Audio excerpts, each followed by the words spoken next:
السلام عليكم ورحمة الله وبركاته. أصحابتك وحرن جنال كمركز السود وهذا أدي هذا ومهتسنتين. ما أنت مقال كم حربا إن كل وذاقه أقل كعد ما أنت محاكى داعي.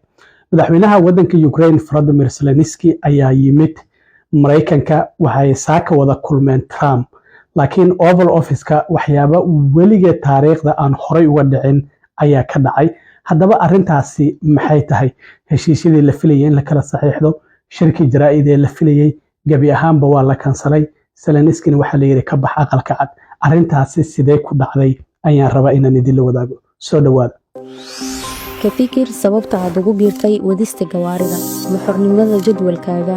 ma daryeelka qoyskaaga ma madax banaanida ganacsigaaga hadda ka fikir shaqadii ugu dambeysay ee aad qabatay ma dareentay in shaqadaada la ixtiraamay ma heshay wixii aad mudneed ma haysataa xakameyn ku saabsan waqtigaaga iyo dakhligaaga 15 sano ee la soo dhaafay barnaamijyada adeega wadista gaadiidka waxay bedeleen sida dadku u safraan laakiin ma ku shaqeysay adiga darawal anagoo ah hit waxaan aaminsanahay in darawaladu ay yihiin lafdhabarta shirkadda gaadiidka oo aan la takoorin waxaan nahay madal ay leeyihiin darawaliintu kuna dhisan mushaar cadaalad ah daafurnaan iyo guul la wadaago darawaliintu waxay helaan inta badan dakhligooda wax qarashyo qarsoon ama commission aan cadaalad ahayn ma jiro waa waqtigii la heli lahaa shirkad gaadiid wadaag ah oo darawaliintu leeyihiin waayo marka darawaliintu hormaraan bulshaduna way kobcaysaa wado hiis adiga iskale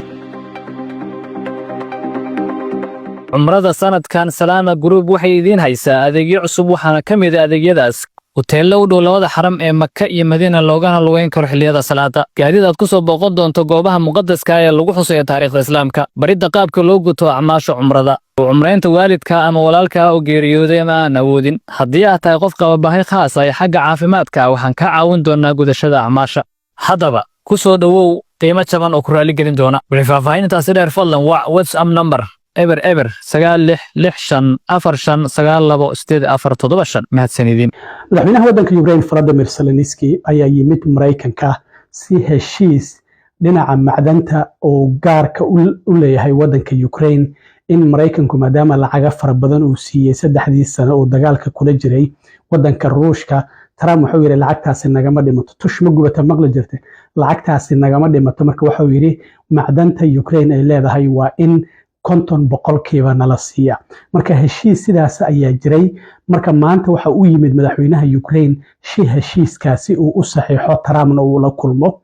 marka waa uu yimid aqalka cad markii uu yimid sida arkaysaan Trump ayaa sugayay uu soo dhaweeyay meesha baashu ay ka bilaabatay xushmad darradu waa sida uu u libisnaa madaxweynaha Ukraine waxaan ognahay inta badan suud ma xirto madaxweynaha Ukraine funaanad madow iyo sarwaal yar oo madow oo funaanada caalanka waddanka Ukraine uu ku sawiran yahay militariga inuu leeyahay malaynayo ayuu inta badan soo qaataa marka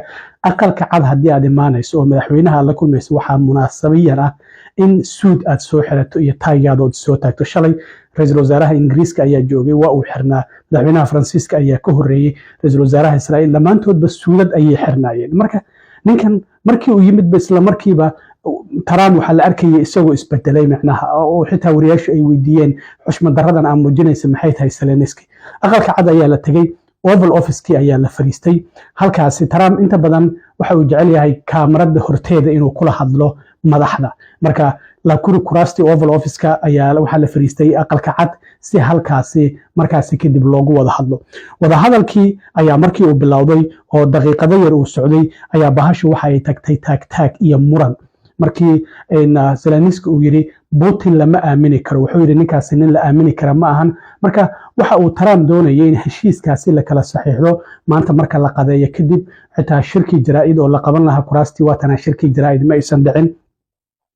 marka doodaasi ayaa bilaabatay oo xitaa Trump waxa uu yiri waadna xushmad dareynaysa waxa la fadhiya JD Vance xitaa waxa la arkay safiirka waddanka Ukraine u fadhiya Mareykanka oo madaxa qabsatay markii sheekadu ay xumaatay oo taag ay tagtay oo Trump iyo Zelensky ay murmayaan dhinacan uga qaylinaya JD Vance madaxweynaha ku xigeenka Mareykanka arintaasi bal wax yar ila daawada sidii ay u dhacday oo murankaasi uu u dhacay markaas kadib waan sii wadi doonaa You're right now not in a very good position. You've allowed yourself to be in a very bad position, and he happens to be right about it. From the very beginning of the war. You're not in a good position. You don't have the cards right now.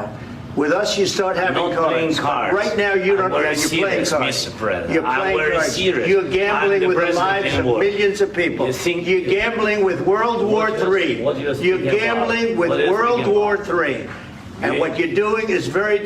disrespectful to the country, this country, that's backed you far more than a lot of people said. sida muuqaalka aad ka arkaysaan Trump wuxuu leeyahay waad xushmad daraynaysaa waxba ma haysatid waxba isku ma haysid dagaalka waad ku guul daraysanaysaa wuxuu yiri anaga ayaa ku taageereynay JD Vance wuxuu leeyahay xitaa thank you military ma noo mahad celiso waa mahadsantiin military Trump wuxuu sidoo kale leeyahay dagaalka saddexaad ee caalamka ayaa qarka loo saaran yahay marka doodaasi iyo taagtaagaasi kadib markii warbaahinta horteeda ay ka dhacday oo arin wili horay aqalka cad uga dhacday ma aysan ahayn markaasi kadib ayaa waxa ay muujinaysaa in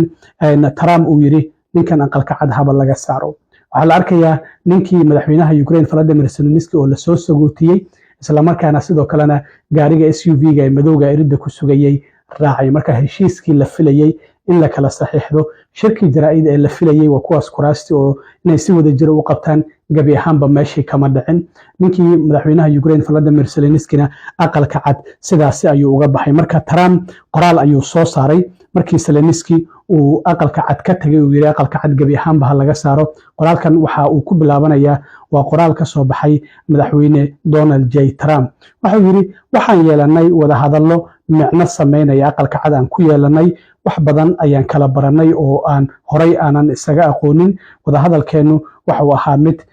cadaadis uu ku jiray sida darteed waxa uu yiri waxa wax lala yaabo ah in arintan ay ku timid dareen ama emotion waxa uu yiri waxaan go'aansanay yiri madaxweynaha Ukraine in uusan diyaar u ahayn in nabad uu galo oo Mareykanka nabadaasina uu ku lug lahaado marka waxa uu leeyahay ninkan nabad diyaar maba uu ahanba waxaan ognahay sidoo kale in laba toddobaad ka hor ay wasiirka arrimaha dibadda iyo ergeyga Mareykanka u qaabilsan bariga dhexe ay kula kulmeen wadanka Sacuudi Carabiya gaar ahaan Riyadh mas'uuliyiin ka socotay wadanka Ruushka wasiirka arrimaha dibadda uu ka mid yahay isla markaana aan laga qayb galin wadanka Ukraine marka wuxuu yiri anaga ku lug lahaanshaheena darteed faa'iido ayay u tahay wada hadalladaasi sidaas darteed wuxuu yiri ma doonayna anaga wax advantage ama faa'iidaha ma doonayno waxaan doonaynaa oo kaliya nabad waxa uu yiri waa uu xushmad dareeyay wadanka Mareykanka oo isaguna aqalka cad waliba asigoo joogo lagu soo dhaweeyay uu soo laaban karaa marka uu diyaar u yahay nabad marka wuxuu leeyahay anaga wuu xushmad dareeyay aqalka cad ayaan ku soo dhaweynay sidii aan ka filaynay ma uusan noola hadlin sida darteed wuxuu yiri hadda waa uu baxay laakiin marka uu diyaar nabad u yahay dib waa uu soo laaban karaa sidaas ayuu marka Trump bartiisa Truth Socialka ku soo qoray arintaasi oo weligeed horay aan uga dhicin waxaan ogeyn maalin dhaweeyo markii madaxweynaha Francisco uu la kulmay Emmanuel Macron in uu yiri Europe iyada lacagteeda waa ay helaysaa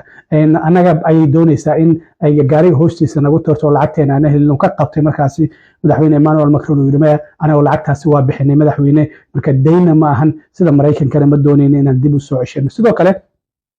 madaxweynaha Ukraine Volodymyr Zelensky markii uu aqalka cad ka tagay kadib isaguna bartiisa Twitterka ama X hadda loo yaqaano ayaa waxa uu ku soo qoray in uu leeyahay